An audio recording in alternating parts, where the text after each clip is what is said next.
আমরা করবো টাকি মাছের ভর্তা। এই যে মাছ ধুয়ে লবণ হলুদ মেখে নিয়েছি, এখন এই যে ভাজতেছি। ভাজা হোক তারপর দেখাচ্ছি।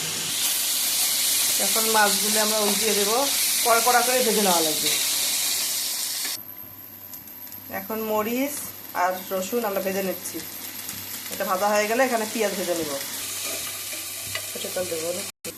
বন্ধুরা, এই ভর্তাতে একটু কাঁচা আদা দিবেন, তাহলে দেখবেন ছাটা পাল্টে যাবে। এখন আমরা মাছের কাঁটাগুলো বাছিয়ে নিচ্ছি সুন্দরভাবে, তারপরে আমরা এটা ব্লেন্ডারে ব্লেন্ড করব।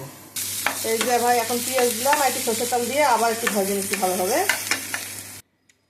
এখন ব্লেন্ডারে প্রথমে মাছগুলো দিয়ে দেব, তারপরে এই যে পেঁয়াজ মরিচ রসুন আর এই যে কাঁচা আদা দিয়ে দেব। এখন আমরা ব্লেন্ডারে গ্রাইন্ড করে নেব। এইভাবে ভর্তা করে খেয়ে দেখবেন আর আমাকে অনেক দোয়া দেবেন। ধন্যবাদ বন্ধুরা, বাই বাই।